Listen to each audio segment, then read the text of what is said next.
tingnan mo itong si Madriaga, nag-execute siya ng affidavit noong November 29, 2025. Tapos, wala man lang kahit anong investigasyon. Hindi siya pinatawag ng NBI, di siya sinuri, di siya pinatutsadahan sa media. Tapos sinama na agad sa impeachment complaint. Tapos ngayon ipapatawag na bilang testigo sa House Justice Committee. Pero itong 18 Marines, imbis na tulungan, sila pa ngayon ang iniimbestigahan, di ba? Pero kung ginawa nila yun kay Madriaga, di din nalaman na nila agad na hindi totoo yung mga pinagsasabi niya.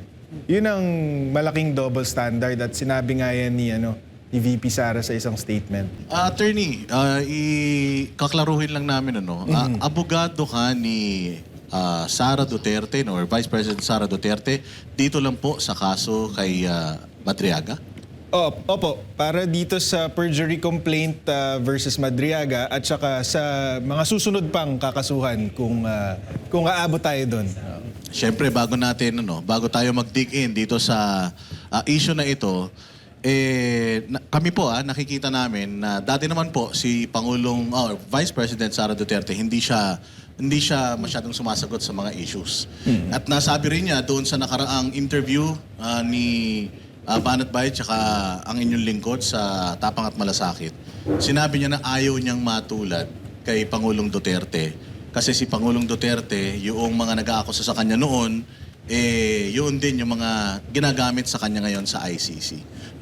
Ano pong opinion nyo tungkol doon? Tama po ba ito or hindi lang po ba ito yung una at huli na mga kakasuhan ni Inday Sara sa mga naninira sa kanya? Tama po yun. Nung una po kaming nag-ugnayan ni VP Sara, yun ang bili niya po sa akin na hindi na po pwede na gawa-gawang mga witness katulad ni Madriaga, hindi na pwede yung mag-iimbento ng kwento. Kasi lalo na ngayon na kunyari ginamit sa impeachment na napakahalagang proseso, ang pwedeng mangyari dito kapag kasinakyan to ng mga politiko, kagaya ng nangyayari ngayon, is mawawalan ng vice-presidente na duly elected ng tao. So masyado nang mabigat yung consequence, hindi na pwedeng hayaan na lamang. Kaya minabuti niya na simula ngayon, kakasuhan na yung dapat kasuhan, panagutin na yung dapat panagutin, para maaga pa lang hindi na lumaki yung problema, hindi na malinlang yung tao. Attorney, kinasuhan niyo po ng perjury. Tama po. Ang tanong ng taong bayan, bakit perjury at bakit hindi cyber libel? Yung perjury, yun ang rekomendasyon natin kay VP Sara kasi yung sa cyber libel kasi or libel, kailangan merong element yun ng publication. Kunyari, hindi naman natin mapatunayan kunyari na si Madriaga pinublish niya yung affidavit niya. Malamang dyan ang abogado niya or sino mang tao sa likod niya, yun ang nag-publish nun. Kaya ayaw na nating isipin yung technicality na yun.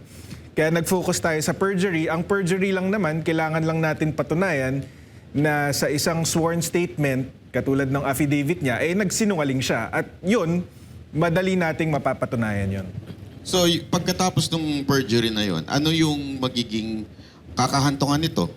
Ito ba maaaring gamitin bilang defense sa impeachment? O ito ay para lang patunayan sa tao na itong tao na to nagsinungaling? Hindi kami umaasa kasi alam mo matagal lang mga kaso dito. So hindi naman kami umaasa na kahit magsimula man lang yung trial sa korte para dito sa perjury complaint bago magsimula yung impeachment trial kunyari sa Senado. Wala naman kaming ganong ilusyon na matatapos agad. Pero ang pinapakita nito is matapang na hinaharap ni VP Sara itong mga mali at mga kasinungalingan na alegasyon ni Madriaga. Kaya kinasuhan na niya. Kasi sa impeachment, wala namang consequence kay Madriaga pag mapatunayang nagsisinungaling siya . Pero dito sa perjury, kapag napatunayan nagsisinungaling siya, kulong siya. Or mananatili siya sa kulungan kasi nakakulong siya sa kasalukuyan. Tapos pinapakita din natin sa mga kalaban ni VP Sara na tapos na yung mga araw na hinahayaan na lang ni VP Sara yung mga naninira sa kanya at sa pamilya niya. So hindi na siya papayag na ganon. Speaking of naninira, ano po bang kahit papaano buod nung inyong pagsampa ng perjury? Well, si Ramil Madriaga kasi nag-execute siya ng affidavit noong November 29, 2025. Ang pinaka sinasabi niya doon, bagman nga daw siya or aide ni VP Sara at upon her instructions or sa pag-utos ni VP Sara, nagde-deliver daw siya ng limpak-limpak na salapi sa kung kani-kanino. Tapos sabi niya na meron siyang suggestion doon na confidential funds ang gamit. So wala pong katotohanan yon. Hindi nga po kilala ni VP Sara si Madriaga. So minabuti niya na pong mag-file ng kaso ng perjury para patotohanan na walang katotohanan yung mga sinasabi niya.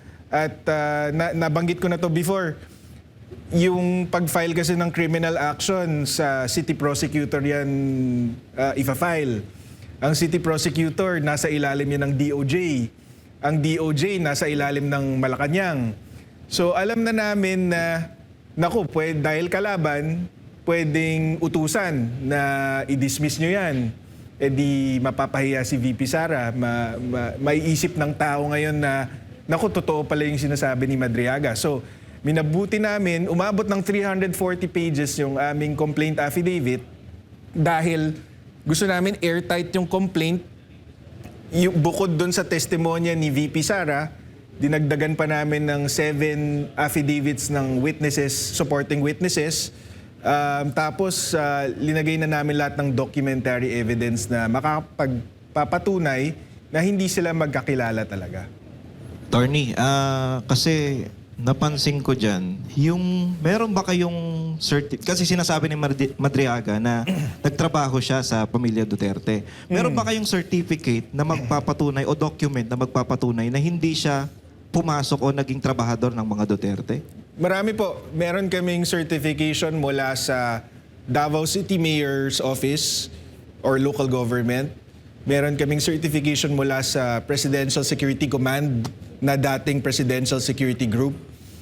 Meron tayong certification mula sa Vice Presidential Security and Protection Group, sa Office of the Vice President, pati na rin sa Department of Education. Itong lahat ng opisinang to, sinasabi nila sa certification na walang Ramil Madriaga na nagtrabaho, naging empleyado, or otherwise connected with those agencies.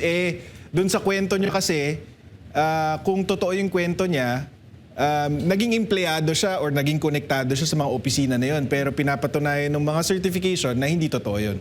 Meron pa kasing attorney, yung picture, di ba? Halatang sablay na yun eh. Pero meron pa silang binabato, lalo na itong pinapakalat ng mga vloggers na yung pagbati ni BP Sara kay Madriaga. Yung birthday greeting. Birthday, Sa akin, yun ang patunay na hindi sila magkakilala. Kasi alam naman natin na kapag may birthday greeting ka, nakasulat yung pangalan, di ba? Yung mga celebrity, ang binabati nila, yung mga taong hindi nila kilala. Kasi kung kilala ka nila, hindi na isusulat yung pangalan sa papel, di ba? Pero bukod doon sa obvious na halimbawa na yon, meron din tayong forthcoming na testimony mula mismo doon sa tao sa opisina ni VP Sara na nag-video. Siya yung in charge na taga-video ng mga birthday greeting na ganun. Papatunayan niya na si VP Sara ginagawa lang yun para sa mga taong hindi niya kilala. Request lang ng mga kaibigan at mga kaopisina. Nung nakaraan nag-birthday ako nung nakaraan Nag-request din ako kay VP ng greeting. Dumaan yun sa tamang proseso Meron talagang parang isang grupo diyan within Office of the Vice President na nag-aasikaso nun. So hindi siya para sabihin na close kaming dalawa kaya niya ako binati. So definitely may request yan. Opo. Binigyan ko lang ng konting sundot yung sinabi ni attorney. Pero ba't pag ini-interview mo parang si BP Sara close na close kayo? Hindi. Close na kami. Pero ganun yung mata mo pag pero sigurado ako, hindi niya alam kung kailan ang birthday ko. Sigurado ako hindi niya alam kailan ang birthday ko. Attorney, nabanggit nyo, madaling patunayan tong perjury. Actually, parang sinabi nyo nga, ito yung hulog pa ng langit Oo. para doon sa impeachment. Sinabi nyo, mali yung pangalan. Even yung pangalan, mali. Ano bang ginamit niyang pangalan at doon sa affidavit na mali? Hindi, yung pangalan kasi talaga ni Ramil Madriaga is Ramil Lagonoy Madriaga. Nandun yun sa kaso niya.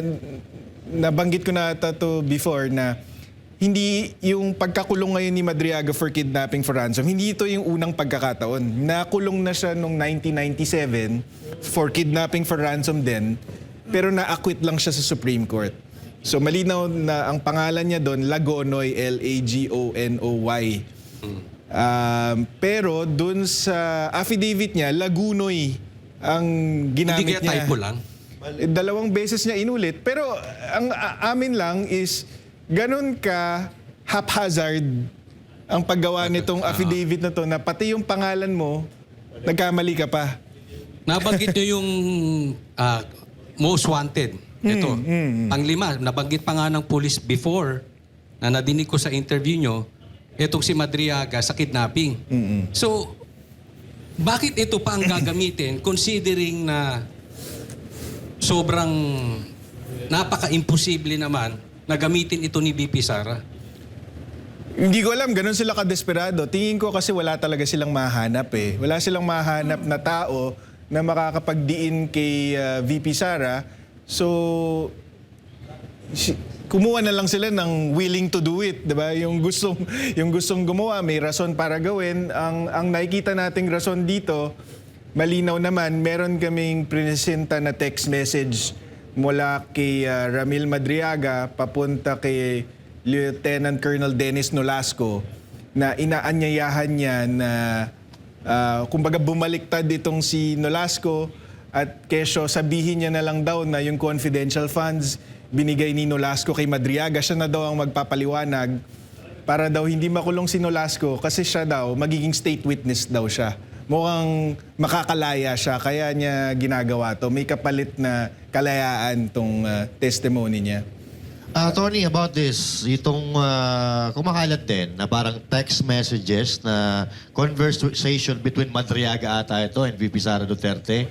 So ano masasabi niyo dito? Is this legit ba to o gawa-gawa lang? Kasi pwede natin gawin to eh. Kahit ako pwede kong gawin na gawa-gawa ng pangalan eh. Wala pa naman akong nakikitang any text messages na kumakalat between VP Sara and Madriaga. Although si Attorney Palad nung isang araw, may binanggit siya na text message nga. Pero hanggang ngayon wala pa akong nakikita at kung may lumabas ba na ganyan, gawa-gawa lang yan. Kasi nakausap ko si VP Sara tungkol dito at malinaw na wala siyang ugnayan dito sa taong to. So hindi niya alam ang numero nito, wala siyang communication dito.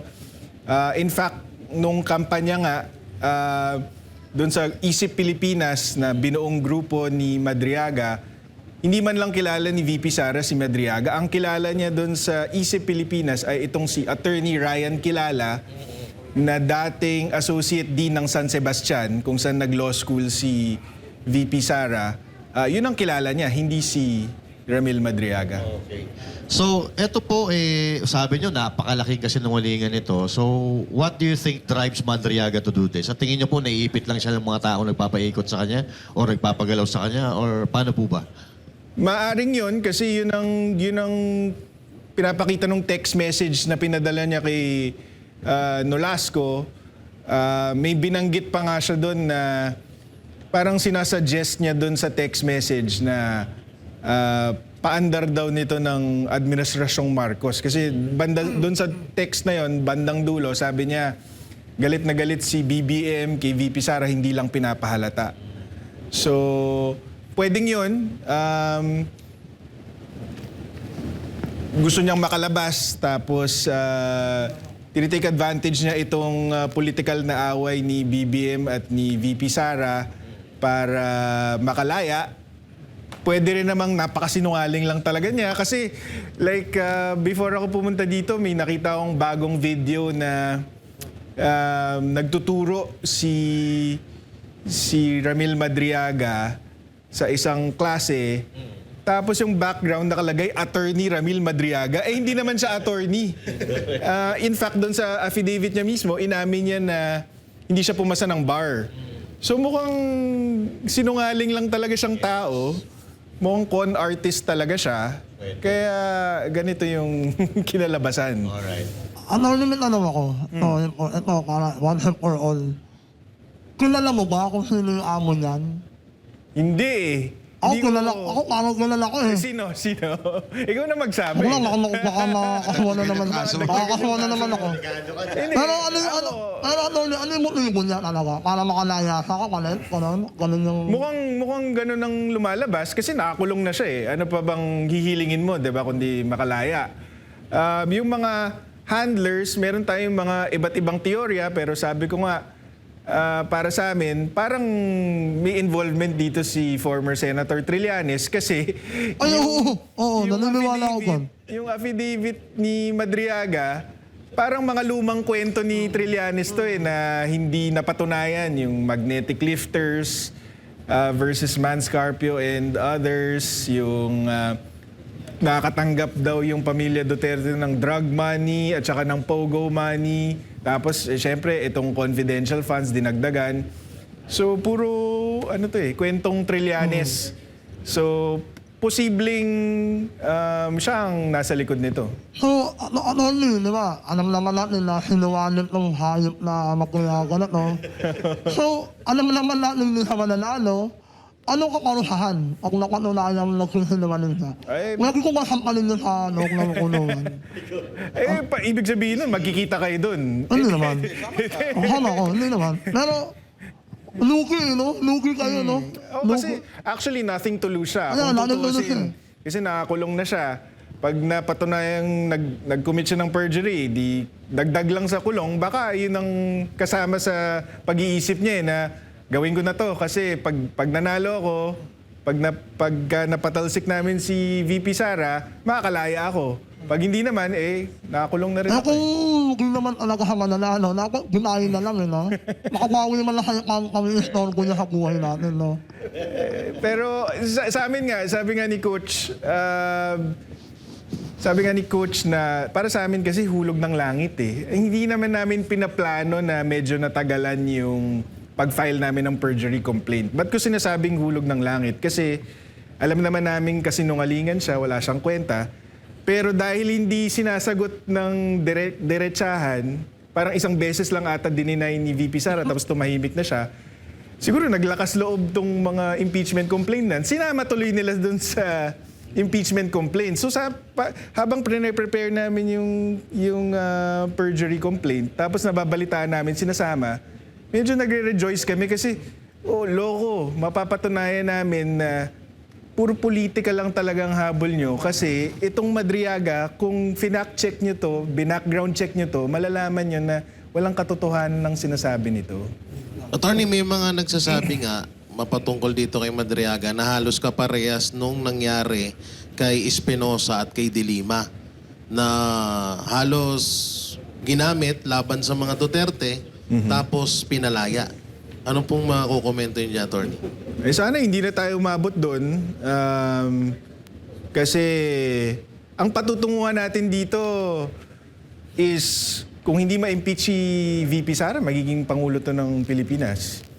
So, syempre, hindi papayagan ni VP Sara na makalabas ng kulungan tong ganitong klaseng tao. So, sana hindi na tayo umabot doon. Yun yung mga nakikita po ng mga netizen na kasi yung kay Espinosa, pinalaya, tapos ginawang witness laban kay Pangulong Duterte, tapos pinalaya. Ganon din si De Lima. So ganito, halos ganito din ang senaryo ni Madriaga. Tapos yung mga binibitawang statement din nung dalawa ni Espinosa at kay Madriaga, halos parang magkakatugma-tugma lang din.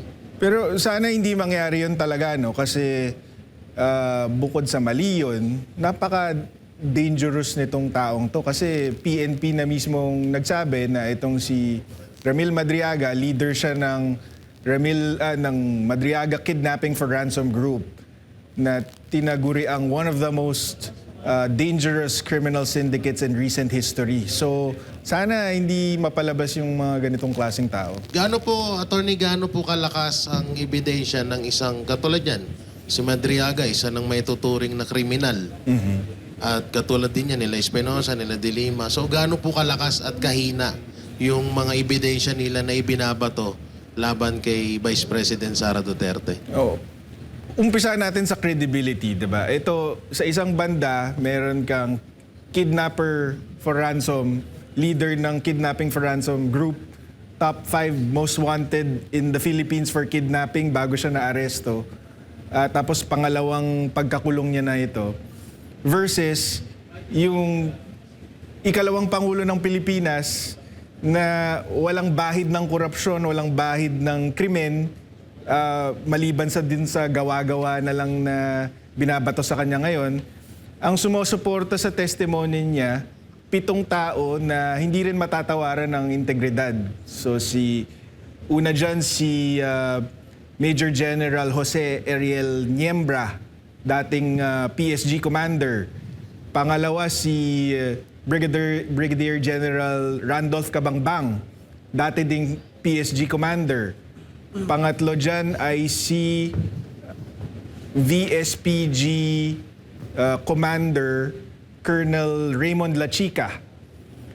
Yung dating OVP spokesperson at dating acting PCGG chairman, si Attorney Reynold Monsayak. Si Lieutenant Colonel Dennis Nolasco na dating Department of Education Security Officer, at si Miss Ana Magnaye na isang events organizer based in Davao. So, kung i-compare mo lang yung credibility, wasak na wasak si Madriaga, 'di ba? At also din, kahit yung numero, kasi itong 7 to plus VP Sara, kino-corroborate nila yung mga testimonya nila eh. Pero si Madriaga, so far, mag-isa. At mukhang walang nagko-corroborate sa testimonya niya kahit isang tao.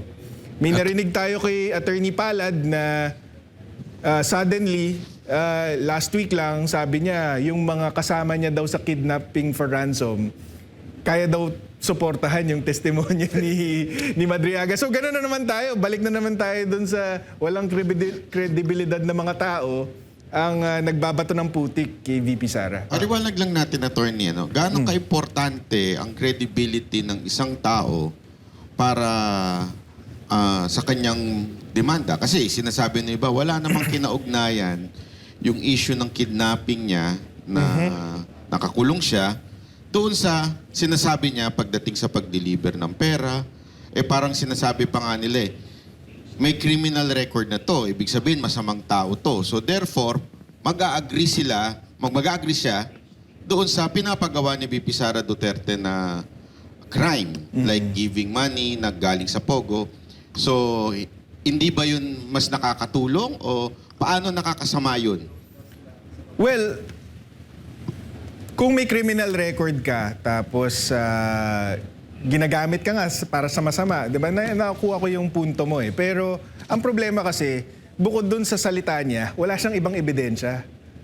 So, kapag salita mo lang ang pruweba mo, kailangan credible ka. Kailangan yung mga sinasabi mo, it doesn't defy logic, for example. Kasi kunyari lang, may mga kwento siya doon sa affidavit niya na kunyari dinalhan niya daw ng milyong-milyong piso si Attorney Reynold Monsayak sa isang comedy bar. It defies logic. Bakit? Kasi sabi ni Attorney Monsayak, kung yung pera galing kay Colonel Lachica, like sinasabi ni Madriaga, ka-opisina ko yun eh. So bakit niya pa dadalhin sa akin sa isang comedy bar, sa isang public place? Magka-opisina kami, pwede niyang iabot lang sa akin yun kung gusto niyang Pero palibasa kasi gumagawa siya ng kwento, tapos may konti siyang kilala ng mga taong malalapit kay VP. So gumagawa siya ng imbentong storya kung saan niya hinatid, ganito, ganyan. Kaya yun, pagka wala kang ebidensya, kailangan yung testimonya mo credible, kapani-paniwala. Pero nakita natin na bukod sa walang substantiation, walang pruwebang iba, hindi rin kapanipaniwala yung mga sinasabi. So yung kanyang mga pinresinta, walang ebidensya, talagang laway lang ang puhunan? Laway lang. Tapos, ang nangyari lang is after lumabas nung affidavit niya, may naglabasan sa social media na mga picture niya kasama ni VP Sara, mga Zoom meeting, ganito, ganyan. Pero actually, hindi nga namin kailangan sagutin yun sa perjury kasi hindi naman kasama yun sa affidavit. Pero para lang matigil na yung mga chismis or pagdududa ng ibang tao na baka nga magkakilala sila, baka nga trabahante nitong si VP Sara, tong si Madriaga, sinagot na namin dun sa complaint affidavit for perjury ni VP Sara. For example, itong nasa screen natin ngayon, picture yan ni Ramil Madriaga kasama si VP Sara sa inauguration ni Vice President Sara noong June 2022. So, yung iba nagsasabi, may picture siya kay VP Sara, so siguro close sila. Pero ang totoo niyan, hindi man lang siya invited doon sa inauguration. Hindi siya invited kasi hindi siya kilala. Kahit na tumulong yung Easy Pilipinas sa kampanya, ang kilala lang ni VP Sara sa Easy Pilipinas ay si Attorney Ryan Kilala. So itong si Attorney Ryan, yun ang naimbitahan sa inauguration. Unfortunately, hindi makadalo si Attorney Ryan sa Davao. So tinext niya yung RSVP number, sinabi niya, ang mag-a-attend na lang para sa Easy Pilipinas ay itong si Ramil Madriaga. So kaya lang siya naka-attend. Tapos yung mga... Attorney, bakit parang nag-proxy sa kanya ito si Ramil Madriaga? Ang totoo naman talaga kasi is, itong Easy Pilipinas, binuo naman talaga ni Ramil Madriaga. Siya talaga ang leader nitong grupo na to. So sumuporta talaga siya kay VP Sara. Ang hindi totoo is, si VP Sara ang nag-utos sa kanya na buuin tong Easy Pilipinas. Hindi rin totoo na si VP Sara ang nagpopondo dito sa grupong to. Hindi niya nga kilala tong si Ramil Madriaga. Ba't niya naman mauutusan or popondohan ito? Kaya niya lang kilala itong Easy Pilipinas dahil kay Attorney Ryan Kilala. So, hindi siya naimbitahan, nag-proxy lang siya. May picture siya, pero sabi naman ni Miss Ana Magnayen na yung events organizer para doon sa inauguration, lahat ng tao pinaunlakan ni VP Sara para makipag-picture taking sa kanya. Para umabot ng 6 na oras, 6 p.m. to 12 midnight. Sila nagpipicturan doon sa harap ng Davao City Hall.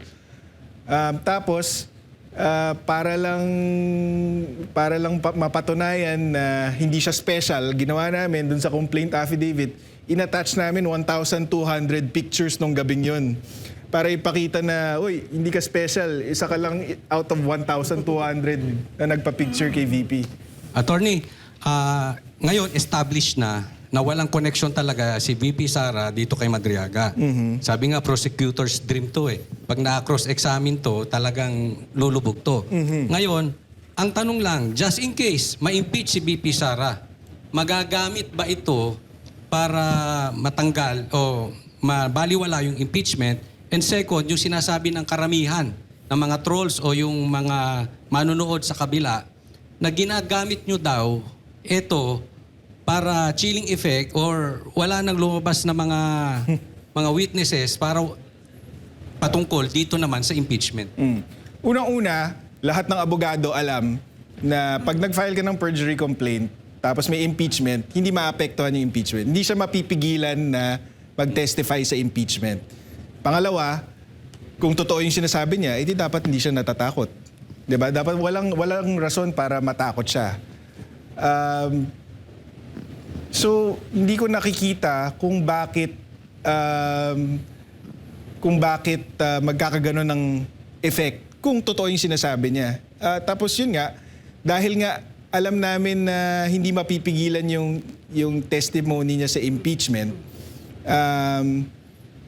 kaya okay lang sa amin i-file ito because gusto nga namin siya mag-testify para mapakita niya sa buong mundo na sinungaling siya. Diba? Na para mabasag nga siya sa cross-examination.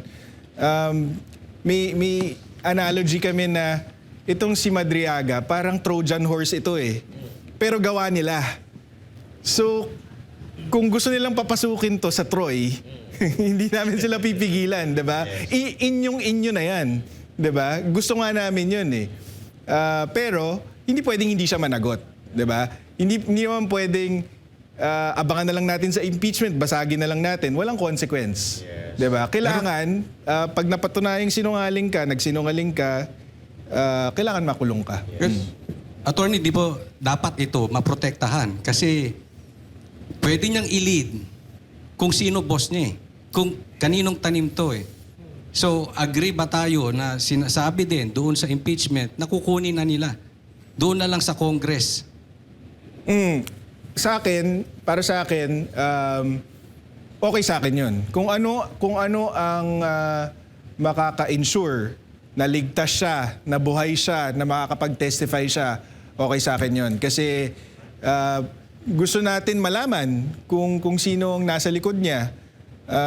Gusto natin aminin niya na gawa-gawa lang yung testimonya niya laban kay VP Sara. Tapos kung titindigan niya yung testimonya niya, edi gusto natin yun para mabasag siya on cross-examination, mahubaran yung mga politiko, mga kongresista na nagtutulak na to na politically motivated lang talaga. Hindi ebidensya, hindi pananagutan ng habol nila. Yes. Kapaliktaran, ano? Kapaliktaran pala ito ng propaganda nila na hinaharas daw siya sa kulungan.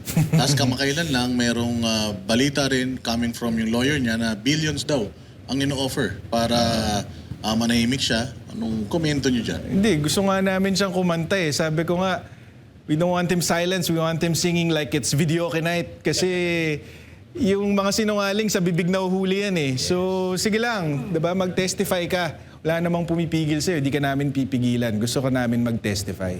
Nag-start daw yung paglabas ng kanyang testimonya. November 2025, tama? Ano sa tingin mo yung timing nito? November, bakit bigla siyang lumabas? Paano siya lumabas? Ang pinaka-analysis namin dito is talagang hinahabol yung impeachment. Kasi ang kakulangan nung unang round of impeachment last year is hindi nila mapatunayan kung saan pumupunta yung confidential funds. Kaya iniisip namin, inimbento nilang tong si Madriaga para ngayon meron na silang witness na makapagsasabi na yung confidential funds ng OVP at ng DepEd, dito napunta yan. Si Madriaga ang nag-deliver kung kani-kanino. So, yun ang tingin kong nangyari dito. Hinabol nila tong impeachment, hinabol nila si Madriaga para mabuo yung butas dun sa ebidensya nila. Attorney, no, ang pagkakaalam natin, itong mga nagsusulong nitong impeachment, gusto makasuhan si VP Sara Duterte, ay meron din yung iba dyan eh. May kinakaharap din ng mga kasalanan sa batas eh. Especially si Madriaga, no. Naalala ko lang yung isang legal maxims na he who comes to court must come with clean hands. Is it applicable ba in case of Madriaga? Hindi naman siya applicable per se. Ang mas applicable dito para sa akin yung falsis in uno, falsis in omnibus. False in one, false in all. Bakit? Kasi yung background ni Madriaga na sinasabi niya sa affidavit niya, nagtrabaho daw siya sa Presidential Security Group, nagturo daw siya doon, siya daw yung bumuo ng VP SPG ni VP Sara. Yung mga allegation na yon, kailangan niyang maging totoo yun eh, para maging credible na insider siya, para maging credible na pinagkakatiwalaan siya ni VP Sara para gawin tong pag-deliver di umano ng pera.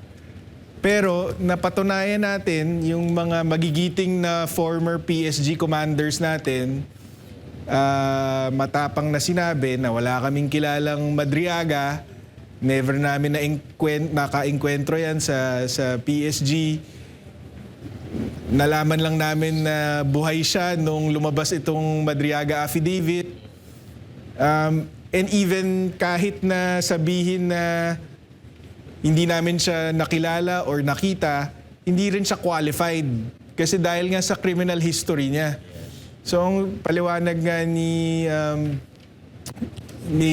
Brigadier General Cabangbang, pag nagsiscreen nga sila ng mga bisita ng Pangulo, pag nakita nilang may criminal record, di nga nila papalapitin eh. So, paano naman magiging qualified dito na magtrabaho para kay PRRD, for example? Kung kahit nga picture or meeting, di nila papayagan. Yun. Isa pang tanong, in your own legal standpoint, base po dito sa mga hawak ninyong mga ebidensya, may tayo ho ba itong pinaglalaban ni Madriaga? May tayo ho ba siya? May lakas po ba yung kaso na ito? Paano po ba? Yung kaso namin sa kanya malakas. Sigurado yun. yung sinasabi niya kay VP Sara, walang basihan. Yun ang katotohanan doon. Kaya hindi ko rin maintindihan kung bakit, kunyari sila Terry Ridon, tsaka sila Benny Abante, hat na pa-testify itong si Madriaga. Kasi wala talaga silang mapupulot dito kundi kasinungalingan lang. Kaya, di ba? Yun nga, kung hindi kayo mapipigilan, sige lang, tuloy-tuloy nyo lang yan. Kasi nga, yan mismo ang wawasak sa mga plano nyo laban kay VP Sara. So, sige lang, okay sa amin yan. Attorney, alam naman na natin ngayon na sinungaling talaga tong si Madriaga at obvious naman. What if po na mabaliw yung humahawak dito at ipapatay ito Nako. para lang maging mabigat na ebidensya, para lang maisisi kay VP Sara. Ano po ba yung mabigat na ebidensya na po ba yung ganong gawain? Kasi pwede nilang gawin yun eh. Alam naman natin ang kayang gawin ng mga anti-Duterte. Sana hindi mangyari yun. Pero kaya ako nga paulit-ulit sinasabi na gusto namin buhay siya eh.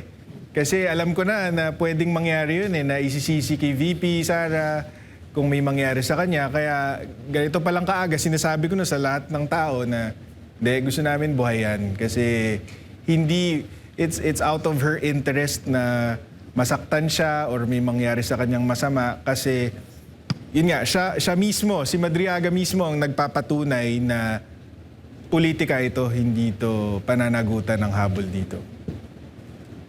Pagdating naman, attorney, doon sa background checking kay Madriaga, noon bang binuo niya yung isip na yan, yung parang grupo to campaign for VP Sara? Ano na siya? Involved na siya dito sa mga krimen na ito ng kidnap for ransom? Hindi ko lang alam, pero by that time, 2020 kasi nabuo yung isip eh. Nakalabas na siya ng kulungan. Nakalabas kasi siya ng kulungan 2003. Na-aresto siya 1997, na-convict siya, kidnapping for ransom, pero na-acquit lang siya sa Supreme Court. So nakalabas siya. Naging kaibigan niya si Attorney Ryan Kilala. So, tinatanong nga namin si Attorney Ryan, bakit mo naman kinibigan to? Isang ganitong klaseng tao, di ba? Parang halos sinisisi na siya ng mga malalapit kay VP Sara na, ikaw may kasalanan nito, ba't mo ba kinaibigan? Nagkaroon tuloy ng link. Sabi niya, hindi niya lubos maisip na nakulong na siya, uulitin niya pa. Parang ganon. Pero hindi mo kasi mapipigilan, Boss Dada, yung mga tao na gustong sumuporta. Hindi naman yan sasalain eh. Kasi independent support group nga yan eh. Hindi naman yan gumagalaw ng... Napakarami yan. Napakarami. In fact, dun sa inauguration, yung EC Pilipinas, isa lang yan sa 50 campaign support group na naimbitahan sa inauguration. So, and yet, hindi pa si Madriaga mismo yung naimbita. Si Ryan Kilala pa yung naimbita. So, yun ang nagpapatunay talaga na wala silang relasyon. So nung siya ay nakulong nitong kailan siya huling nakulong? 2023. Yung hinuli siya ng kapulisan natin. Considering na konektado siya sa isang parallel group na tumutulong kay VP Sara, natanong niyo ba si VP Sara or yung campaign team niya or yung grupo niya, ano yung naramdaman nila nung nagkaroon sila ng isang supporter na konektado sa ganito? Hindi, bago lang kasi ako bagong katrabaho ko lang kasi si VP Sara, so hindi ko siya natanong nung pumutok yung issue. Pero hindi niya kasi talaga kilala tong si si Ramil Madriaga. Ang kwento nga dyan ay, and I think nasa affidavit din to ni Attorney Ryan Kilala, nung pumutok yung issue, dahil nga binanggit yung EC Pilipinas, tinawagan pa ni VP Sara si Attorney Ryan na, sino ba to? EC Pilipinas daw, di ba grupo mo yon? So doon lang pinaalala ni Ryan Kilala na itong si Ramil Madriaga ang leader na itong ISIP. Dati na siyang nakulong for kidnapping for ransom, kaya ako siya nakilala because actually yung San Sebastian Legal Aid ang nag-abogado para dito sa kay Madriaga, kaya siya nakalabas ng kulungan, na-acquit siya dahil sa efforts ng San Sebastian Legal Aid, tapos naging kaibigan niya. Tapos yun nga, eventually naging tagahanga ni VP, bumuo ng campaign support group. So itong si Attorney Ryan, obviously nagsisisi siya. Nagsisisi siya na nakipagkaibigan siya dito, nagsisisi siya na pinagkatiwalaan niya tong taong to, at na-connect niya kay VP Sara ng hindi sinasadya. Kasama siya no, sa mga nagtestify. Yes. For VP Sara. Of course, Hindi kilala ni VP Sara to. And katulad din sinabi mo kanina, walang testigo si Madriaga para patunayan naman lahat ng mga akusasyon niya kay Wala VP pa. Sara. Pero I'm sure may susulpot dyan na baka puro mga preso din. Kasi nakita ko din yung nakita ko din yung kanyang affidavit, attorney. Parang sa dulo, parang open-ended siya eh. Sinasabi niya na meron pa siyang idadagdag na mga na testimonya. Pero kami din, yung 7 witnesses na yan, panguna lang yan. Pagka naglabas siya ng panibagong kasinungalingan, magdadagdag din kami ng sarili namin. Attorney, hindi ba malayo, sinabi na overwhelming nga yung ebidensya. So, napakalayo na sa katotohanan. Tapos prinisinta pa ng congressman for impeachment. Hindi ba pwedeng makasuhan yon? Mas mahirap yun na i-pursue yung kaso na yun versus mga congressman. Pero ang gusto natin mangyari dito is makita ng tao. Kung hindi pa obvious noon, di ba? Hindi pa obvious noon na politika ito, mas lalo na ngayon. Kasi itong si Madriaga nga walang katotohanan ng sinasabi. Dahil sobra-sobra yung ebidensya, nagawa-gawa lang, posibleng konektado yung tao na nagpresinta, di ba? So, bakit hindi natin pwedeng panagutin yun?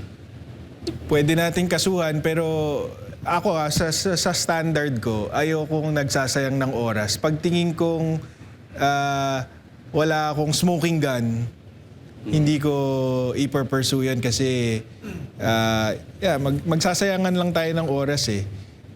Siguro pag may lumabas na talagang matibay na ebidensya na itong mga to nagmi-meeting, talagang sila yung nag-provide ng storya dito sa taong to, or kung si Madriaga mismo ang umamin, Hindi, di ba? hindi kasi, di ba yung nabanggit nyo, ito yung nilalako ni Trillanes. So yun, medyo malaking ebidensya na ito na konektado dito. Possible si Trillanes. Like, lahat tayo dito, nag-uusap tayo, lahat tayo naniniwala na nasa likod, isa sa mga nasa likod nito si former Senator Trillanes.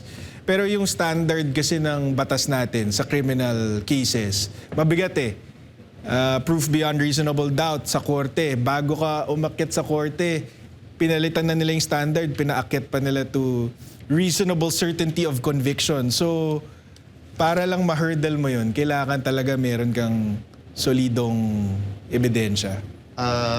May napanood po ako, yung abogado ata ito ni Madriaga regarding dito sa 1 billion na suhol para umatras si Madriaga. And after that, may nangyari na parang gustong patayin nata si Madriaga at may napanood din ako na vlogger na parang ikinoconnect niya ito sa mga Duterte. Pwede ba yun? Wala naman sila sa kapangyarihan. Di ba, pwede naman nila sabihin kung anong gusto nilang sabihin. Di ba, pwede naman silang mag-imbento pa ng kwento. Pero sa akin kasi, it doesn't make sense Kasi nga, di ba, kagaya nga ng sabi ko, gusto namin siya mag-testify So bakit naman susuhulan para hindi mag-testify? Or bakit naman sasaktan para pigilan mag-testify? Gusto nga namin yun, di ba? Attorney, may tanong ako. Alam naman natin lahat na kasinungalingan yung naggagawa ng animal na yun. Nakakalam, bakit to, ano man tawag ko yun, bakit binibigyan ng importansya ng gobyerno natin, ng kriminal na to? Ano meron? Kasi nga, sa akin, desperado na sila. Wala na silang ibang magamit na ebidensya o testigo. Attorney ako may picture ako kasama ko si Ma'am Sara. Kung gumawa ako ng kwento na nagpilikul ako ng pera kay Sara, maniniwala ka ba? Hindi. Ano ba? Sinungaling si Magriaga yun, sampal-sampal yun eh. Nagkikigil ako. Pero ito na Tony, nakakalungkot na ako kasi napansin naman natin lahat na ang gobyerno kumakampi sa kriminal. Samantalang yung 18 Marines. Di ba? Ano man ang ibig ko sabihin na Tony? Yun ang masakit doon kasi tingnan mo itong si Madriaga. Nag-execute siya ng affidavit noong November 29, 2025. Tapos, wala man lang kahit anong investigasyon. Di siya pinatawag ng NBI, di siya sinuri, di siya pinatutsadahan sa media. Tapos sinama na agad sa impeachment complaint. Tapos ngayon ipapatawag na bilang testigo sa House Justice Committee. Pero itong 18 Marines, imbis na tulungan, sila pa ngayon ang iniimbestigahan, di ba? Pero kung ginawa nila yun kay Madriaga, di din nalaman na nila agad na hindi totoo yung mga pinagsasabi niya. Yun ang malaking double standard at sinabi nga yan ni VP Sara sa isang statement. Pero, Attorney, buti ako na mahaging congressman eh. Attorney, ano masabi mo sa mga congressman na kagaya ni Abante na inakampihan ng kriminal na to? Hindi lang yun, yung mga nagtutulak ng impeachment. Sa akin, siyempre may opinion tayo dyan, pero ang pinakamaganda is galing na mismo sa kasamahan nila. Diba si Congressman Toby Tiangco sinabi, kaya nila tinutulak tong impeachment dahil alam nila 1,000,000% di nila maareglo si VP Sara. Kaya nila tinutulak tong impeachment laban sa kanya. So yun, agree ako doon. Mukhang, diba, obvious naman sa atin yun, pero wala tayong pruweba, diba? Pero ito, kasamahan na mismo nila, matalik na kaibigan ni BBM, kapartido nila ang mismong nagsasabi na kaya nila tinutulak yung impeachment para ma-eliminate si VP Sara sa 2028 at para makaiwas sila sa pananagutan. Kasi, alam naman natin lahat na walang palaan ng mga hayop na to eh. Bakit nagkakaya tayo ng oras sa mga to? Bakit? Hindi ko alam eh. Diba? Nakakaloko, no? Hindi ko rin alam eh. Ba't ba ako tinatanong mo? Alam mo- Dapat ang tanongin natin sila, diba? Pero ano bang Wala, punto pag nyo tinatanong dyan? ko, ninakasuhan ako eh. Diba? Sayo ko nilang tanong para diba? Para safe.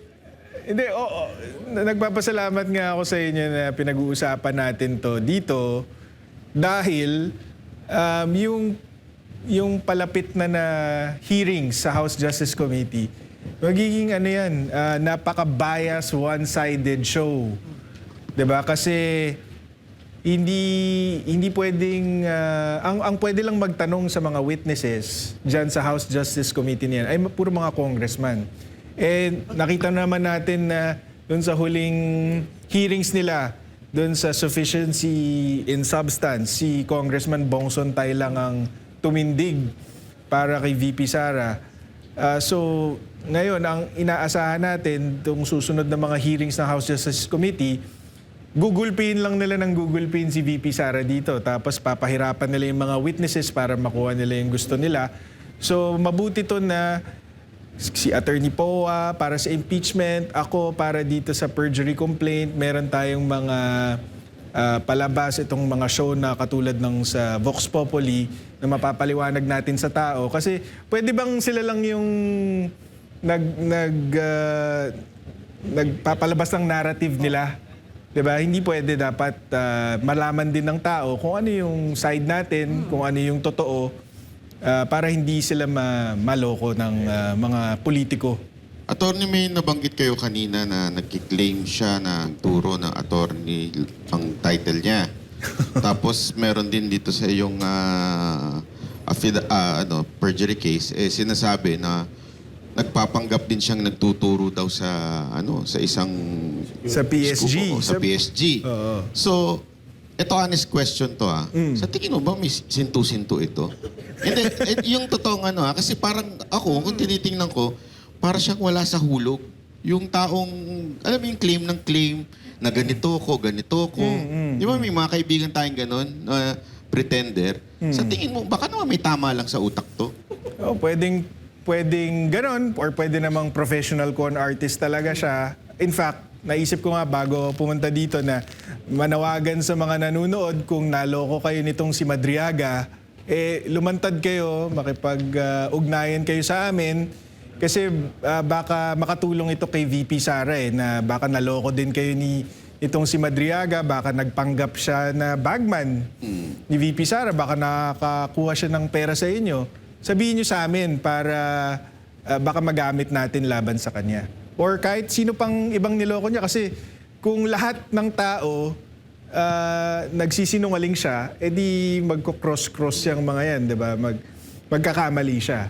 So kung hindi naman sa kailangan natin ng additional evidence, sobra-sobra na, pero para lang tuldukan na itong taong to, di ba? Kung meron kayong nalalaman, sabihan nyo kami.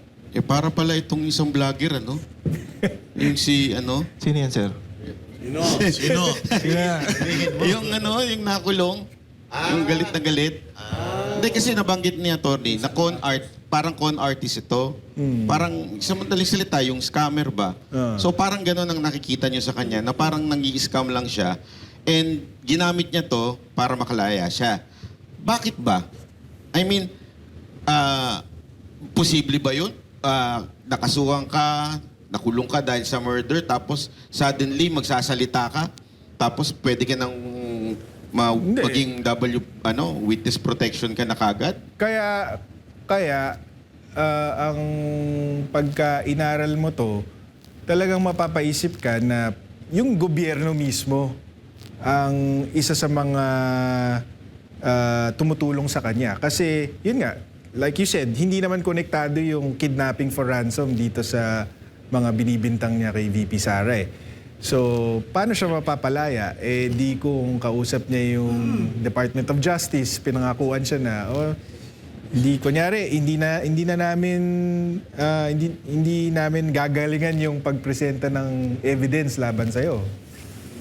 Or baka impluwensya naman nila yung huwes. 'Di ba? Baka ganun ang mga klaseng pangako. Kasi hindi nga talaga konektado. Pero sinong klaseng tao or sinong tao ang may kapangyarihan na gawin yun? Yung mga nakaupo lang sa gobyerno ang kaya nun. Attorney, dun sa paghatid niya ng pera, kasi meron siyang nabanggit dun sa affidavit niya na meron daw siyang na-deliver dun sa mayor sa Laguna. Tapos, alam natin walang credibility itong tao na to. Meron ba siyang in-attach na picture o yung plate number man lang nung sasakyan para ma-identify na yun talaga yung ginamit sa paghahatid ng pera? Wala. Wala talaga. Laway lang talaga ang puhunan niya dito. Walang kahit isang kapirasong ebidensya, wala man lang pangalan ng mayor. Diba? Isa pa yun kaya namin siya gustong mag-testify kasi may mga allegation siya na masyadong general, mahirap i-verify, mahirap ding patunayan na hindi totoo. Kasi kunyari magbibigay siya ng date, kunyari sometime in December 2022, 30 days yun Diba? So mahirap i-rule out yun na para masampal namin sa mukha niya na nagsisinungaling ka. Kaya gusto namin siya lumantad, ibigay mo sa amin yung date, ibigay mo sa amin yung specific location, ibigay mo sa amin yung specific na pangalan. Kasi pag binigay niya sa amin yun, alam namin na mapapasinungalingan namin siya. Meron pang meron pang isang sinabi siya na may nag-drive ng isang sasakyan na iniwan niya. Meron kayong sagot doon, Meron din ba kayong tawag dito certification? Meron. Yung sabi niya, meron daw white Vios na merong laman na 80 million na pinadeliver sa kanya ni Lieutenant Colonel Nolasco.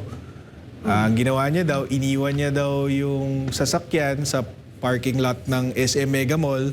At a few days later daw, nakita niya na ang nagmamaneho nung same white Vios na yon ay si Ria Kilala, asawa ni Attorney Ryan Kilala. Pero imposible yun kasi hindi naman marunong magmaneho pala tong si Ria Kilala. Wala siyang lisensya, di siya marunong magmaneho.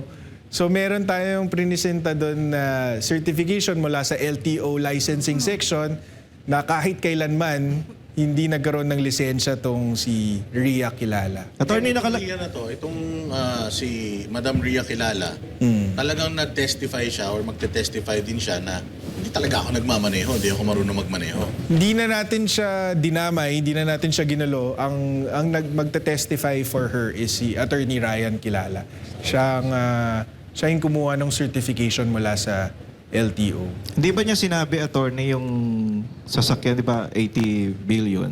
Ano ba yun? Naka-envelope, naka-maleta, naka-paper bag? Hindi niya sinabi na kung paano niya sinakay sa kotse. Oo. Naka-duffel bag daw. Yun yung sinabi ng abogado. Hindi na maleta. Abogado ni Madriaga. Speaking of yung lawyer, sa dami nung inyong parang mga dinidebunk ninyo na mga claims niya, isa lang yung parang sinasagot ng abogado niya eh.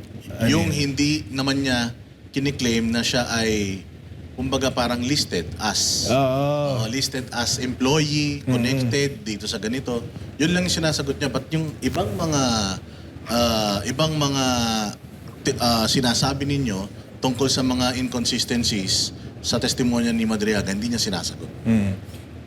But hindi lang siya ang nagsasabi niyan, pati si Congressman Terry Redon, yan din ang sinasabi na kasi nung nag-file tayo, sinabi natin agad, meron kaming certification na hindi naging empleyado yan or konektado dito sa mga government offices nito. So, unang araw pa lang sabi ni Terry Redon, ano yan, confidential, baka confidential employee yan. Tapos, ito naman si Attorney Raymond Palad, sabi, never siya naging empleyado ng gobyerno kaya wala siyang record. Kasi ano siya, personal aid or alalay ng pamilya Duterte. Unang-una, ngayon na lang yan. Kasi dun sa affidavit, sinabi niya, I worked in the following government offices. Kasama yung PSG. Sinabi niya, I was formally assigned in the PSG to teach this course and that course. So, tapos, sabi ni VP Sara, yung allegation mo na nag-provide ka ng security para sa akin, yung transport services, yung intelligence operations, pawang kawani ng gobyerno lang ang pwedeng gumawa niyan para sa akin eh. May mga government protocol na sinusundan para makapagsilbi ka ng ganong capacity para sa opisina ko. Yun nga, nakakuha tayo ng certification sa VP-SPG, OVP at DepEd na wala talagang ganong klaseng empleyado. Okay? So, one afterthought na lang. Ngayon na lang nila sinasabi yan na hindi siya empleyado ng gobyerno. Pangalawa, sabihin na nating personal aid ka or alalay ka, bakit kailangan mo ng imbitasyon para maka-attend ng inauguration ni VP Sara? Kasama ka pala sa staff niya. Bakit ka pa magpapaimbita? Diba? Pangatlo, sabihin na natin parang secret agent ka. Kasi walang nakakilala sa kanya eh. Diba? Wala pa akong nakakausap na katrabaho ni VP Sara na kahit isang beses nakita siyang katrabaho si VP Sara. So, pagpalagayin na natin na parang secret agent siya, confidential. Bakit ka post ng picture ng amo mo? Intelligence gathering ka pala. Ba't mo pinapakita sa tao na may picture kayo ni VP Sara? Diba? It doesn't make sense. It doesn't make sense. Kaya sa isip niya lang yun. Hindi kayo obsessed to kay VP Sara, tong tao na to? Hindi. Isa na nga yun sa sinabi ni Attorney Ryan Kilala. Kaya daw nabuo yung isip is crush daw ni In love. crush daw ni Ramil Madriaga itong si VP Sara. Nung kunento ko naman kay VP Sara, sabi niya, oh my God. Crush din naman namin si VP Sara. Oo, So, pero so sinasabi daw nitong si Ramil Madriaga kay Attorney Ryan Kilala na crush niya nga itong si VP Sara. Sabi naman ni Ryan Kilala sa kanya, kung gusto mo siyang makita, gusto mo siyang makilala, magbuo ka ng campaign support group para itulak niyo na tumakbo siyang presidente.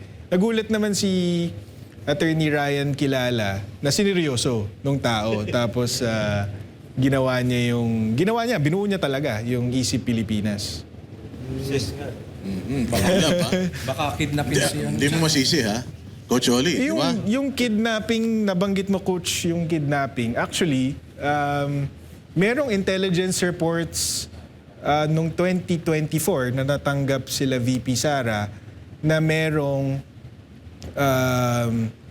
Madriaga Kidnap for Ransom Group na hindi pala kidnap pero pinaplanong i-assassinate si VP Sara. Na may nag-hire daw dito sa Madriaga Kidnap for Ransom Group to assassinate her. Pero dahil nga hindi niya kilala, hindi niya na-connect na itong Madriaga pala, Isip Pilipinas pala ito. Na-put together niya na lang nung pumutok tong affidavit ni Madriaga, tinawagan niya si Attorney Ryan, sabi niya, kilala mo ba to? Isip Pilipinas daw. Yan yung dating San Sebastian law, hindi na pumasa pero na-convict, tinulungan ng San Sebastian Legal Aid, naging kaibigan ko, naging supporter mo, ganito, ganyan. So, yun ang kwento doon. Attorney, yung mga yung mga kung sakali mang matukoy at mapatunayan yung mga taong nasa likod ni Madriaga, ano pong mga kaso na kakaharapin nila? Perjury din, number 1, pwede ding libel dahil paninirang puri talaga yung ginawa nila kay VP Sara. Baka pwede rin nating kung ginamit nila yung pera ng gobyerno para sa project na ito, di meron ding graft and corruption yun. So, depende kung anong madidiscover natin. Pero, may pananagutan definitely sila. May plano ba kayong kasuhan si Trillanes? Secret muna yan. Secret muna. Excited na kami. Yun nga, ang mandato ko kay VP Sara is offense. Hindi ako part ng impeachment defense team, part ako ng offense. So, yun ang mandato ko. So pagdating attorney dito sa Congress, since kasama ito sa articles of impeachment, yung testimonya ni Madriaga, mag-appear ka ba sa Congress para, sabi mo, opensa ka. So pagdating dito sa depensa sa Congress, so hindi ikaw iba? Hindi po. Ang impeachment defense team, yan sila Attorney Poa, sila Attorney Monsayak at yung Fortune Narvasa. Sila yung sila yung bumubuo ng impeachment defense team. Tapos kung kailangan nila ng tulong, syempre we're very happy to help. Lalo na kung tungkol dito kay Madriaga at doon sa iba pa nating kakasuhan, willing tayong tumulong syempre in any way that we can. Pero mabuti, attorney, huwag ka na mag-appear doon. Kasi nandun si De Lima eh. Baka may love sa'yo. Paulo! Baka gumanong biglain doon. Paulo, anong masasabi mo sa patay tayo dyan? Basta dala ka ng banana cue, attorney. Pero in your personal capacity or sa opinion mo, kailangan ba sa tingin mong humarap pa ni VP at ni VP dito sa Congress pagdating dito sa kanyang impeachment, or antayin na lang nila since sabi ko nga done deal na ito dyan sa Congress kasi the very same people na pumirma sa impeachment niya last year sila din yung mga pipirma ngayon, karamihan. So dapat ba antayin na lang natin umakyat yan sa Senado? Sabi ko nga, in my personal capacity and not speaking on behalf of the Vice President, inunggoy niyo yung proseso tapos magagalit kayo, binato kayo ng saging ng impeachment defense team. Kasi, di ba, parang sinabi nila sufficient in substance nang wala namang ebidensya, kasama pa tong si Madriaga. So, nung sinagot sila ng impeachment defense team na wala kayong ultimate facts, hindi nyo man lang napatunayan na merong impeachable offense, gagalit sila na non-answer daw, ganito, ganyan. Pero yun nga medyo foregone conclusion na dito sa House Justice Committee Tapos hindi mo naman pwedeng i-cross-examine yung mga testigo. Sila lang ang pwede. Tapos hindi din pwedeng mag-participate yung mga abogado. Sabi ni Luis Tro ata kanina na dapat daw si VP Sara mismo ang... Siya lang. So, At kailangan si VP Sara daw ang magpakita ng ebidensya. oo. Masasabi Siyempre, niyo dyan. alam natin mali yun, di ba? Dahil sila yung nag-aakusa eh. Di ba? Kaya nga nila dinaanan yung proseso na kailangan nila i-determine kung sufficient in substance eh, para malaman kung meron bang sapat na aligasyon at ebidensya para maging impeachable offense or para magkaroon ng trial for an impeachable offense versus VP Sara. Tapos ngayon pa lang sila magpapasampina ng records, ngayon pa lang sila magpapatawag ng witness. Pero syempre ang pinaka alam ko dyan is yung kay Madriaga. Isipin mo yung affidavit niya, laway lang nga. Walang kahit anong attachment. Tapos dahil dun sa testimonyang yun, merong impeachable offense si VP Sara. Kaya alam mo talaga na naluto na eh. Naluto na yung proseso. Attorney, Ito bang 7 testigo natin, if ever, kailanganin sila sa Congress, ready din silang humarap sa Congress para patotohanan na hindi talaga konektado itong Madriaga na to sa kay VP Sara at sa mga Duterte. Tingin ko hindi sila papatawagin. kasi hindi yun ang gusto nila marinig eh. Ang gusto nila marinig, inutusan si Madriaga na dalhin tong confidential funds kung kani-kanino. So, palagi ko hindi sila mag-iimbita ng kahit sino mang tao na makakapagpatunay na hindi totoo yung sinasabi ni Madriaga. Pero kung papatawagin, definitely, willing sila mag-testify. Attorney, dito sa sinabi ni Madriaga na nagturo siya doon sa CSSP. Tapos dininay naman ito ni Lieutenant Colonel Nolasco ng PSG. Diba? Tapos, meron siya sinasabi na PSSPA member si hindi PSG member. Kasi Nakuhanan niyo po ba ng statement yung PSSPA? ganito po yan. Kasi ang sabi ni Madriaga, nagtuturo daw siya sa PSG, sa Presidential Security Group. At in fact, si PRRD daw mismo ang nag-assign sa kanya sa PSG para magturo ng tactical driving courses tsaka strategic transport courses. Pero pinasinungalingan niya ni Lieutenant Colonel Nolasco kasi ang sabi niya sa testimonya niya, hindi naman yan miyembro ng PSG eh. Ano yan, parang faculty member lang yan ng isang external service provider. Ang nangyari kasi dyan, yung PSG, meron silang programa na pag miyembro ka ng PSG, pa-retire ka na, gusto nila na yung mga opportunities mo after PSG, mas maganda. So, gusto nila na kumuha ka ng certificate courses para gumanda yung resume mo. So, ang ginawa nila, pumayag sila na yung mga PSG members, magsa-certificate course sila, tapos, pero sila yung magbabayad mismo, silang voluntary, sila magbabayad, pero para hindi na sila lalayo, dito na lang sa PSG.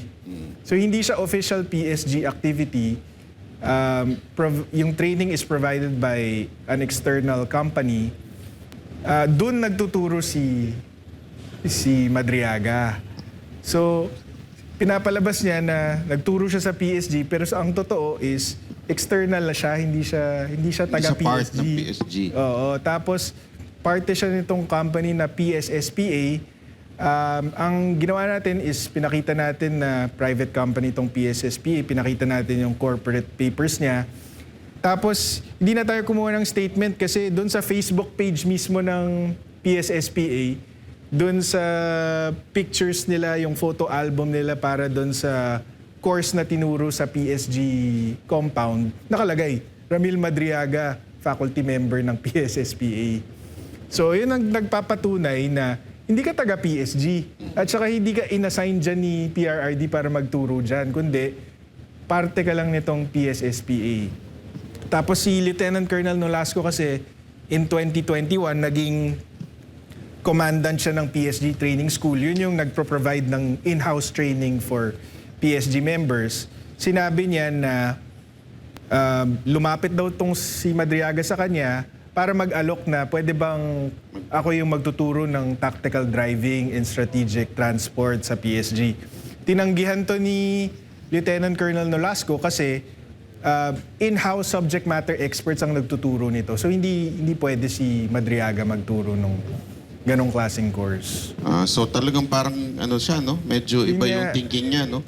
Siya mismo Scammer. nagpresenta na magtuturo. Hindi siya iniimbitahan. Hindi. So ito si Madriaga, hindi talaga siya organic member ng AFP or ng PNP ever. Hindi siya military, hindi siya police, Kahit reserve, hindi siya hindi. PSG.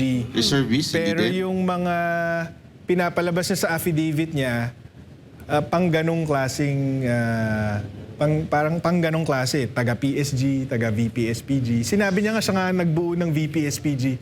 Mantakin mo yun, parang hindi ka military, hindi ka police, hindi ka man lang civilian member ng mga opisina ng PSG or VP-SPG. Pero sabi niya, siya ang pinagkatiwalaan na buuin yung security team ni VP Sara. Isang kriminal. Parang nag-hallucinate siya, no? Matindi yung So, sinasabi nito. Ibig sabihin, attorney, basura talaga ito. Kasi kung matatanda natin, binasura yung first impeachment ni VP Sara. Aha. Para sa tingin ko, parehas lang eh. Parehas lang yung ikinakaso, maliban lang din sa pagkakadagdag kay Madriaga, na basura din ang mga Basura sinasabi. din, oo. Yun nga, pero ang nadagdag kasi dito, kunyari, itutulak talaga nila to kahit may ebidensya o wala. Pero ang dinadagdag kasi dito, dati kasi may sinasabi sila, Mary Grace Piatos, kung ano-anong mga aliases. Alam naman natin na karaniwan yun sa intelligence community na gumamit ng alias. Kasi kundi ma-didiscover yung asset mo, edi patay yun, di ba? Ang dinadagdag ni Madriaga na testimonya is, dinala ko mismo yung pera dito sa taong ito. So yun yung wala noon eh. Noon parang, tignan mo niyo yung mga resibo niyo, hindi naman totoong pangalan. So baka may kalokohan dito. Pero ito kasing si Madriaga, ang sinasabi niya, hindi, ako mismo yung nag-deliver. So yun yung nadagdag. Parang nagpapanggap na teacher, pero recto lang pala. Sa recto lang galing yun. Attorney, meron siyang di ba? Meron siyang mga addresses na binibigay dito sa may bandang Fairview. Napuntahan niyo ba yan? Yung mga addresses na yan? Oo, actually, napuntahan yung sa Novaliches, Jordan Novaliches, yeah, Plains. Jordan Plains. Sinabi niya kasi Santiago family sa Jordan Plains subdivision. Ang nakita namin is sa buong Jordan Plains na napakalaking lugar, 3 lang ang bahay na pagmamay-ari ng Santiago. Tapos lahat sila hindi siya kilala.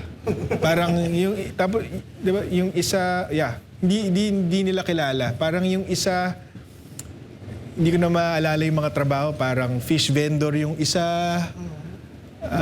Yung isa, nakalimutan ko na. Pero we did check that out. Tapos wala, it doesn't lead anywhere. Talagang nag-effort kayo na talagang Oo. nag-due diligence kayo Kasi sabi ko nga sa'yo, Boss Dada, ang kalaban mo dito, gobyerno di ba? So, yun ang pinakaunang sinabi ko kay VP Sara, pwede tayong magkaso, pero kapag nautusan yung prosecutor or yung DOJ kunyari, baka mag-backfire to sa atin kahit na alam natin na may kasinungalingan tong si Madriaga. Dahil na-dismiss, baka isipin ng tao na, naku, totoo pala yung sinasabi nito. So, sabi ko, kung magpa-file tayo, dapat siguradong airtight, walang butas. So, pati yung Jordan Plain na sinuri namin yan kung meron bang patutunguhan yung mga ganong aligasyon. By the way, attorney, yung mga nanonood sa atin ngayon sa Vox Populi YouTube channel, nasa 4,000 plus yung nanonood sa atin. May nagtatanong si Roy Fona, ang tanong niya, yung statement ni Luistro or Congressman Luistro na kahit mag-resign si VP Sara, tutuloy pa rin daw nila yung impeachment. Unang-una, tingin ko hindi siya magre-resign. Si VP Sara, and I'm not speaking as her lawyer or her spokesperson or anything like that. Ito, pananaw ko lang po ito. Napaka at peace ni VP Sara doon sa desisyon niyang tumakbo bilang Pangulo. Napaka at peace niya harapin tong impeachment. So hindi niya, tingin ko lang, hindi niya magagawang mag-resign dahil may responsibilidad siya sa mga tao. So kung mai-impeach siya, so be it. Pero ako naniniwala na hindi mangyayari yun. Hindi ka, tingin ko, kung yung House of Representatives hindi marunong manindigan, tingin ko, umaasa ako na yung Senate kaya nilang manindigan sa You think part katotohanan. to ng ano nila? Part ng propaganda nila para magmukhang guilty si VP Sara. Fino-float nila yung idea na mag-resign na lang siya para yung disqualification sa pagtakbo sa mga posisyon sa gobyerno hindi maipataw sa kanya. Tingin ko wishful thinking lang. Umaasa sila na magre-resign siya para hindi na nila problemahin. Pero hindi mangyayari yun. Mga banateros. Mayroon pa ba kayong mga tanong kay Ay, gusto kong idagdag. Sige po. Banat, dun sa yung ugnayan kasi ni Lieutenant Colonel Nolasco at saka ni Madriaga. Sa huling interview ni Attorney Raymond Palad, sinasabi niya na tinatanong kasi siya, ano yung pruweba nyo ng koneksyon ni Madriaga kay VP Sara? So, sabi niya, nakakuha sila ng mga text messages between Madriaga at saka Lieutenant Colonel Nolasco na nagpapatunay na magkakilala sila. Unang-una, hindi naman namin dinedeny na magkakilala si Lieutenant Colonel Nolasco at si Madriaga. And in fact, dun sa affidavit nga ni Lieutenant Colonel Nolasco, sinabi niya na alam naming nagsisinungaling siya kasi nakilala ko na yan, hindi naman siya taga PSG. Teacher siya ng PSSPA. Ngayon, ano sabi ni Attorney Palad? Sabi niya, merong mga text messages doon na nagbigay ng bank account number si Lieutenant Colonel Nolasco kay Madriaga. Tapos para daw i-confirm, nagdeposito pa daw si Attorney Raymond Palad ng 1,000. Tapos pumasok daw. Pero kung titignan mo yung text message, ang pinag-uusapan nila doon, hindi naman confidential funds o anumang krimen. Ang pinag-uusapan nila doon, paliga. Kasi sabi ni Madriaga, magsusponsor daw siya ng uniforme nitong sila Nolasco. Kaya binigay ni Nolasco yung bank account details niya para i-reimburse siya kasi nauna nang gumastos si Nolasco para doon sa uniform. So pinalalabas ni Madriaga yung bank account para magbigay siya kay Nolasco ng confidential funds? Hindi, para sabihin na tiga mo, may ugnayan kasi ka-text ko yung security officer ng DepEd. Parang ganun lamang. Pero, yun nga, doon mismo sa text message na pinakita na lumalabas ngayon sa social media, nakalagay doon kung ano yung purpose para sa basketball uniform. So, wala naman syempreng connection yun sa confidential funds. Pero ang pinakamaganda dito, kung ilalabas nila to, maganda yun para sa kampo ni VP Sara kasi yung same text message thread na yun, nandun sa dulo yung text ni Madriaga kay Nolasco na pinapabaliktad siya, magsa-state witness daw siya. So, kinukumpirma, dahil linabas nila itong mga text messages na to, kinukumpirma nila na kay Madriaga galing yung message na yun. So, wini-welcome natin yan. Actually, kahit anong ilabas nila, wini-welcome natin dahil alam natin na gawa-gawa lang. So pinababaligtad ni Madriaga si Nolasco. Oo, sabi niya, Parang sumama siya doon sa kwento. oo, sabi niya, Nolasco, sabihin mo na lang na yung confidential funds, sa akin mo binigay. Tapos, ako na lang magpapaliwanag kung anong ginawa ko doon sa pera. Meron bang sagot si Nolasco doon? Hindi na siya sumagot. Preserve niya agad yung message, tapos rin-report niya kay VP Sara at sa mga abogado niya. Huli pero di kulong ano. Kulong, actually. Pero kulong. Nakakulong na. Huli, pero nakakulong na. Pero Attorney, gusto pa mukhang lumabas, ano niya ha? talaga to, no? Mukhang gawain niya talaga. Kasi doon pa lang sa sinabi ni Nolasco na na parang gusto niya mag-volunteer na magturo ng ganito. Parang may na talaga siya. Parang matagal na talaga siyang may plano na ganito yung gagawin niya ngayon. Hindi natin alam, pero parang nga siya, typical scammer, con artist na papapicture dito, tapos papakita niya sa ibang tao, sabihin niya, dikit kami nito. Or magtuturo siya as an outsider sa PSG, papapicture siya sa PSG logo, tapos sabihin niya, taga PSG ako.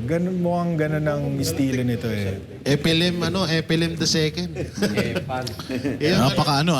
Napakaganda nitong panayam na to, mga banateros, ha? Parang alam mo, dati idol ko si Attorney Sal Panelo, pero mukhang nagbago yung ko ngayon. Parang palagay ko, pwede na magpahinga si Attorney Sal, may pumalit na mas magaling pa. Oo. Ito yung friendly na kasing talino ni... Friendly? Bakit? Hindi, kasi si Attorney Sal Panelo, seryoso. Hindi mo masungit, seryoso lang. Ito yung friendly, Mga comment nga dito sa YouTube tinatanong si attorney kung single ba siya katulad ni Gocholi. Hindi po. Happily married with 3 kids. Sorry. Sorry. Mga banateros na nanonood, sorry. Delima, sorry. Ayan, nako, attorney, siguro ihingan ka namin ng iyong panghuling mensahe para sa ating mga tagapanood ngayon dyan sa YouTube at sa Facebook. Maraming salamat sa panonood nyo at maraming salamat sa pagsuporta nyo kay VP Sara. At subaybayan nyo lang yung mga mangyayari sa susunod na mga araw dito sa impeachment, pati yung sa mga hakbang ni VP Sara laban dito sa mga taong sumisira sa kanya. Huwag kayong maniniwala basta-basta doon sa mga binabatong alegasyon kay VP Sara dahil pawang kasinungalingan lang lahat yan.